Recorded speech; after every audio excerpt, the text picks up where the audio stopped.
Satellite ছবিতে দেখা গেছে আরএসএফ এর হত্যাকাণ্ড সুদানের এল ফাশের শহরকে পরিণত করেছে একটি বিশাল নরকযজ্ঞে।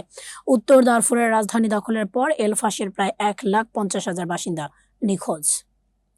সুদানের এল ফাশের শহর এখন যেন একটি বিশাল অপরাধের স্থান। সড়কের বিভিন্ন জায়গায় স্তূপ করা দেহ, আরএসএফ র্যাপিড সাপোর্ট ফোর্সের হত্যাকাণ্ডের প্রমাণ মুছতে মরিয়া প্রচেষ্টা, সবকিছু মিলিয়ে এক ভয়াবহ চিত্র ফুটে উঠেছে।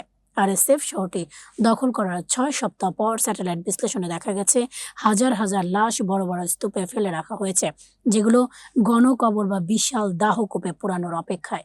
উত্তর দারফুরের রাজধানী শহরটিতে এখন পর্যন্ত জাতিসংঘের যুদ্ধাপরাধ তদন্তকারীদের ঢুকতে দেওয়া হয়নি, কিন্তু স্যাটেলাইট তথ্য বলছে নতুন খনন করা দাহকূপ ও গণকবরের সারি তৈরি হয়েছে, যেগুলো বিপুল পরিমাণ লাশ নিষ্পত্তি করা হচ্ছে বলে ধারণা করা হয়।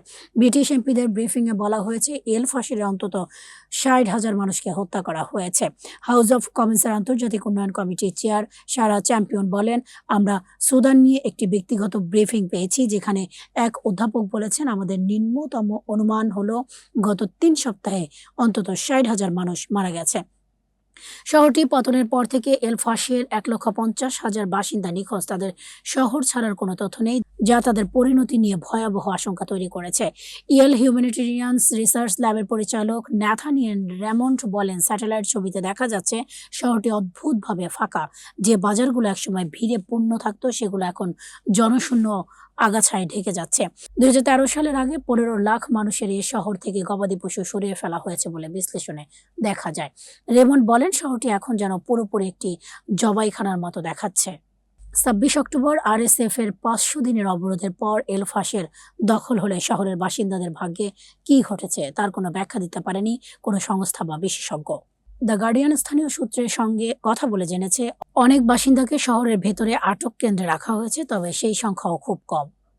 আরএসএফ দাবি করেছিল জাতিসংঘকে মানবিক সহায়তা নিয়ে শহরে ঢুকতে দেবে, কিন্তু এখন পর্যন্ত কোনো সংস্থাকে প্রবেশ করতে দেয়া হয়নি। মানবিক কনভয়গুলো শহরের বাইরে অপেক্ষা করছে, কিন্তু আরএসএফ নিরাপত্তা নিশ্চয়তা দিচ্ছে না। একজন জাতিসংঘ কর্মকর্তা বলেন, সহায়তা পাঠানোর আগে নিরাপত্তা মূল্যায়ন প্রয়োজন। বর্তমানে কোনো নিরাপদ পথ বা সাধারণ মানুষ ও ত্রাণকর্মীদের সুরক্ষা নিশ্চিত করা হয়নি। শহরের ভেতরে কত মানুষ জীবিত আছে তা অনিশ্চিত হলেও যারা পালিয়ে বেঁচেছেন তারা ভয়ঙ্কর মাত্রায় অপুষ্টিতে ভুগছেন। আন্তর্জাতিক বিশেষজ্ঞরা আনুষ্ঠানিকভাবে ঘোষণা করেছে এল ফাশিরে দুর্ভিক্ষ চলছে।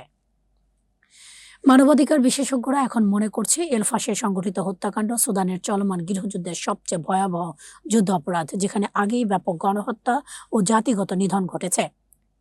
32 মাসের এই বিধ্বংসী যুদ্ধে দেশটির ছিন্নভিন্ন হয়ে গেছে। 4 লাখ মানুষ নিহত, প্রায় 1,30,00,000 মানুষ বাস্তুচ্যুত, এবং এটি এখন বিশ্বের সবচেয়ে বড় মানবিক সংকট। এদিকে এল ফাশিরের দক্ষিণে 12 কিলোমিটার দূরের জামজাম বাস্তুচ্যুত ক্যাম্পে আরএসএফ এর আগের হামলার তদন্তের দাবিও জোরালো হয়েছে। অ্যামনেস্টি ইন্টারন্যাশনালের নতুন রিপোর্টে বলা হয়েছে, আরএসএফ এর বেসামরিকদের লক্ষ্য করে হামলা চালিয়েছে, জিম্মি করেছে, মসজিদ ও স্কুল ধ্বংস করেছে। সংস্থাটি বলছে আরএসএফ এর বিরুদ্ধে যুদ্ধ অপরাধ তদন্ত হওয়া উচিত।